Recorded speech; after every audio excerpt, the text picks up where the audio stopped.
So hi guys, అందరికీ good morning. ఇప్పుడైతే నేను డ్యూటీకి వచ్చిన తమ్మెల్ అయితే విషయం ఉంటుంది కదా.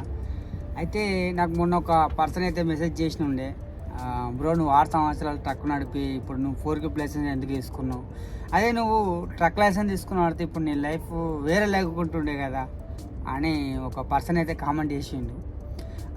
ఇప్పటికీ నేను కూడా అప్పుడప్పుడు అదే ఆలోచిస్తే కొద్దిగా నాకు బాధ అనిపిస్తుంది అన్నట్టు, నిజంగా ఫ్యాక్ట్ చెప్పాలంటే. ఎందుకంటే అప్పుడే కొన్ని రోజులు దానికే కేటా ఇచ్చిన పడితే అరే మంచిగా లైఫ్ ఉంటుండే కదరా, ఎందుకు అప్పుడు తొందరపడ్డా.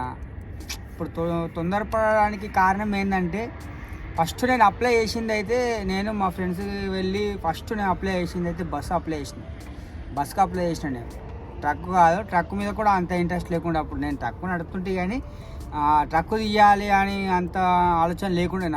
నాకు ఏముండేనంటే అప్పుడు బస్సు తీయాలని ఉండే. అప్పుడు ఫస్ట్ బస్సు తీయాలనగానే మా ఫ్రెండ్ కూడా బస్సు తీస్తున్నాడు అనగానే అరే మరి నాకు కూడా బస్సు తీయాలని ఏం చేసినామంటే నేను మా ఫ్రెండ్స్ కలిసి ముగ్గురము పోయి డిఏపీలో ఫైల్ ఓపెన్ చేసినట్టు. అప్పుడు ఏంటంటే ఫైల్కు కంపెనీ పేపర్ కావాలి. కంపెనీ పేపర్ కావాలంటే కంపెనీ పేపర్ ఇచ్చిన దానికి నాకు 1500 తీసుకున్నాడు. కంపెనీ పేపర్ స్కూల్లో ట్రైనింగ్ ఇస్తారు కదా, అట్లా ఒక పర్సన్ అంటే మా ఫ్రెండ్ గారు ఫస్ట్ బస్ తీస్తున్నాను కదా, ఆ పర్సన్ నాకు పరిచయం చేస్తే ఇట్లా ఫైల్కి అయితే 1500 తీసుకున్నాడు. ఏది మన కంపెనీ పేపర్కు, మళ్ళీ ఫైల్కు అలాగే. దానికి ఒక 1800 దాకా కట్టిన. ఈ 1800 ఈ 1500 దాకా కట్టిన ఫైల్ ఓపెన్ చేసిన. నడుస్తున్నవి ఒక 15 రోజులు 20 రోజులు పోయినా. చెప్పిళ్ళు ఒక 2-3 రోజులు ఎట్లా నడుపుడు ఏం కథ అనేది క్లాస్ అయితే ఇచ్చినుండే. తర్వాత సిగ్నల్ టెస్ట్కు ప్రిపేర్ అని చెప్పినుండే. అట్లా ఒక 10-12 రోజులు వేనుంటే నాకు అర్థం కాలేదు. ఫస్ట్ అయితే ఏంది క్వశ్చన్స్, ఏంది ఎన్నో క్వశ్చన్స్ వస్తున్నాయి, ఏంది దీంట్లో ఏది అన్ని క్వశ్చన్స్కు 40 క్వశ్చన్సే మనకు వస్తాయి. ఎన్నో క్వశ్చన్స్ ఇస్తాడు, అంటే ప్రాక్టీస్ చేసుకున్నందుకు ఎన్నో క్వశ్చన్స్ ఉంటాయి, కానీ మనకు వచ్చేది దాంట్లో 40 క్వశ్చన్స్ వస్తాయి. అయితే నేను ఒక 15 రోజులు 20 రోజులు వేనుంటి నైట్ డ్యూటీ చేసి మళ్ళీ పోయి స్కూల్కి పోయి ఆడ నేర్చుకొని మళ్ళీ వచ్చి మళ్ళీ డ్యూటీకి పోతుంటే ఇట్లా జరగగా నేను ఈ ఫైల్ కూడా స్టాప్ చేద్దామని అస్సలు అనుకోలే. నేను ఇక బంద్ చేద్దామన్నట్టు నేను ఎప్పుడు అనుకోలే, కానీ తీద్దాం ట్రై చేద్దాం కన్ఫర్మ్ కొడదామని అప్పుడు ఆలోచన వేరుండే అన్నాడు. కానీ ఏమైందంటే అనుకోకుండా కరోనా వచ్చింది. కరోనా రాగానే మేము ఉండేది జబ్బులను అయితే తీసుకుపోయి అబ్దబీలో పడేసాడు. అబ్దబీలో పడగానే నా ఫైల్ అనేది పెండింగ్లో పడిపోయినట్టు. నేను 3 monthsకి ఒకసారి ఫైల్ కూడా రెన్యువల్ చేయించుకుంటుంటే 2-3 సార్లు వేయించిన. తర్వాత ఏమైంది ఏమో ఇక నేను స్టాప్ చేసేసిన ఉంటాయి. ఎందుకంటే నేను 2 years తర్వాత 2 years 3 years అబ్దబీలో ఉంటాయి. అబ్దబీలోనే అక్కడనే వర్క్ ఉంటుండే, అక్కడనే రూము అన్నీ అన్నాయి. అప్పుడు లైసెన్స్ మొత్తం నాది పెండింగ్ అయిపోయిన తర్వాత నేను మళ్ళీ ఏమనుకున్నా అంటే కంపెనీ అదే క్యాంప్ చేంజ్ అవుతాం కదా, క్యాంప్ చేంజ్ అయిన తర్వాత మళ్ళీ పక్కా నేను లైసెన్స్ ఇస్తా అన్నట్టే ఉండే, అదే ఇద్దామన్నట్టే ఉండే. కానీ ఏమైందంటే అప్పటి వచ్చిన 6 సంవత్సరాలు వచ్చినది, 5 సంవత్సరాలు 6 సంవత్సరాలు అవుతున్నది. మా అమ్మాయి అరే వచ్చి పెళ్ళి చేసుకోవారా, ఇప్పటికే ఇంటికి చూసుకున్నాయి, దుడ్డు కూడా అవుతున్నావు, మళ్ళీ ముందు పిల్లల్ని కూడా ఓలియ్యారు అనగానే ఇక సరే అని ఏం చేసినా పోగానే దేశంలో నాకు పెళ్ళి కరైంది. ఇక పోగానే పెళ్ళి చేసుకున్న తర్వాత మా ఫ్రెండ్స్ అందరూ కంపెనీ ఇదేంది మన క్యాంప్ చేంజ్ వెళ్ళాడు. క్యాంప్ చేంజ్ అయినాగానే 3 months అంటే 4 months ఉన్నా. 4 months ఉండి మళ్ళీ వచ్చిన తర్వాత ఏమైందంటే మళ్ళీ ఆ లైసెన్స్కి అప్లై చేసుకోలే, అది తీద్దామన్నట్టు అనుకోలేదు. ఎందుకంటే మళ్ళీ క్యాంప్ చేంజ్ అయితే అనగానే నాకు అరే ఏదైనా ఒక లైసెన్స్ తీయాలరా అని అదే మైండ్లో ఉండే. ఎందుకంటే ఏదో ఒక లైసెన్స్ ఉన్నా అనుకో, ఫర్ సపోజ్ లైసెన్స్ ఉన్నా అనుకో, మళ్ళీ రేపు అన్నాడు మనం లైసెన్స్ తీసుకోవచ్చు. కానీ ఇది కాక అది కాక నెత్తికరం ఏందని ఏం చేసిన అంటే ఇక దానికి ఎట్లా టైం పడుతుంది తీయాలన్నా అని ఏం చేసిన లైసెన్స్ పెండింగ్లో పెట్టేసి ఆ ఫైలు క్లోజ్ చేసేసింది. ఇక దాని మీద క్యాన్సిల్ చేయించేసుకొని మళ్ళీ ఇది ఏవి 4K లైసెన్స్కి అయితే నేను అప్లై చేసుకున్నాను.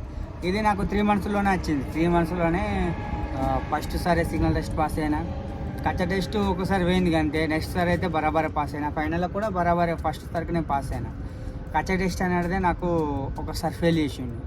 నేను దానికి కూడా ఎంత బాధపడలేదు, ఎందుకంటే టైం ఉన్నది అని. కానీ అప్పుడు నేను చేసిన తప్పు ఏంటంటే ఒక్కొక్కసారి గుర్తు చేసుకుంటే అరే అప్పుడే ఇంత కష్టపడ్డా పడితే ఇప్పుడు నా లైఫ్ వేరుంటుండే కర్రా బాపు అని నేను ఎన్నోసార్లు అనుకున్నా.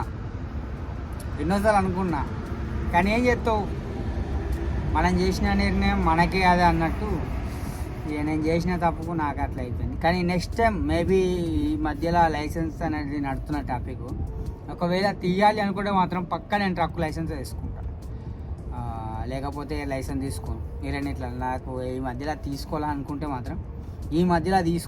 మాత్రం మళ్ళీ నేను ఫైల్ ఓపెన్ చేస్తాను, ఏది ట్రక్ ఓపెన్ చేస్తా. కానీ ఇక మిగతా అయితే ఏది ఓపెన్ చేసుకున్నాను, బస్సు ఓపెన్ చేయను, ఇక కార్ ఓపెన్ చేయను, తీస్తే ట్రక్ చేస్తాను. సో గైస్, మీరు ఇట్లా ఎవరైనా లైసెన్స్ తీసుకోవాలంటే ఫస్ట్ మిమ్మల్ని మీరు నమ్ముకోవాలి. ఏ లైసెన్స్ తీయాలా ఏం కాదు అనేది మీరే డిసైడ్ కానీ. సరేనా? ఇంకొకరు ఏదో చెప్తారు, కార్ లైసెన్స్ తీసుకో, 4Wheeler లైసెన్స్ తీసుకో, బస్సు లైసెన్స్ తీసుకో, వాళ్ళు చెప్పిన మాటలు మీరు నమ్మకండి. మీ మనసులో ఏమున్నది, నేను ఈ బండి తీయాలనుకుంటున్నాను అనుకుంటే ఆ బండి నువ్వు తీయు. ఎంత ఖర్చు అవుతుంది ఏం కాదు అనేది కూడా మంది మాటలు నమ్మకండి. సీదా స్కూల్కి వెళ్ళండి. స్కూల్కి వెళ్ళిన తర్వాత మీకు A to Z డబ్బులు చెప్తారు.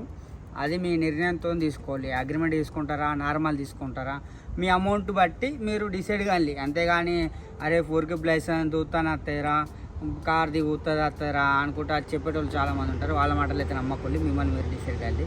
సో ఒకవేళ నేను మాత్రం తీసుకుంటే మాత్రం ట్రక్ లైసెన్స్ అయితే తీసుకుంటా. సో నెక్స్ట్ వీడియో ఏంటంటే, ఒకవేళ వస్తే స్కూల్లో ఇప్పుడు ప్రజెంట్ ఎంత ప్రైస్ ఉన్నాయి, ట్రక్ ఎంత నడుస్తున్నది అనేది నెక్స్ట్ వీడియోలో అయితే నేను అప్డేట్ చేస్తాను. మేబీ నైట్ డ్యూటీ పడంగానే ఒకసారి పోయేస్తాను నేను కూడా స్కూల్కు పోయి ప్రైస్ మాత్రం తెలుసుకుంటా, ఎంత ఉన్నది ఎంత నడుస్తున్నా అనేది కూడా నేను తెలుసుకుంటా.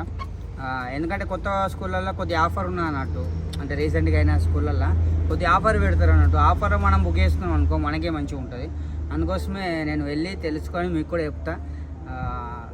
ఇది నేను చేసిన తప్పు మీరు మాత్రం చేయకూలి. కొత్తగా ఎవరైనా లైసెన్స్ తీసుకోవాలనుకుంటే మాత్రం వాళ్ళు ఇట్లాంటి తప్పులు మాత్రం చేయకూలి. మీరు ఏది తీయాలనుకుంటారో అదే తీయాలి. నేను చేసిన అంటే ఇప్పుడు ఇది నాకు ఫుడ్ పెడుతుంది మంచిగా ఉన్న వరకు, కానీ ఒక టైంలో సిచ్యువేషన్లో అనుకుంటే నేనేమనుకున్నా అంటే ఇట్లా లైసెన్స్ ఉన్న పడితే నాకు ఇట్లా ఉంటుండే కదా అని నేను అనుకున్న పడితే నా లైఫ్ ఇంకా వేరుంటుండే. అది నేను మీకు చెప్తున్నా. అట్లనే మా బ్రో కూడా మన సబ్స్క్రైబర్ కూడా కామెంట్ చేసింది కదా, సో దాని గురించి కూడా ఒక వీడియో చేద్దామని ఈ వీడియో చేస్తున్నా. సో ఈ వీడియో మీకు ఎట్లా అనిపించిందో కామెంట్ బాక్స్లో కామెంట్ చేయండి. కొత్తగా ఎవరైనా వీడియో చూస్తే మాత్రం సబ్స్క్రైబ్ చేసుకోవాలి. ఇంకా నెక్స్ట్ వీడియో మీకు ఏం కావాలో కామెంట్ బాక్స్లో ఒకసారి టైప్ చేయాలి. Thank you for watching this video. Love you.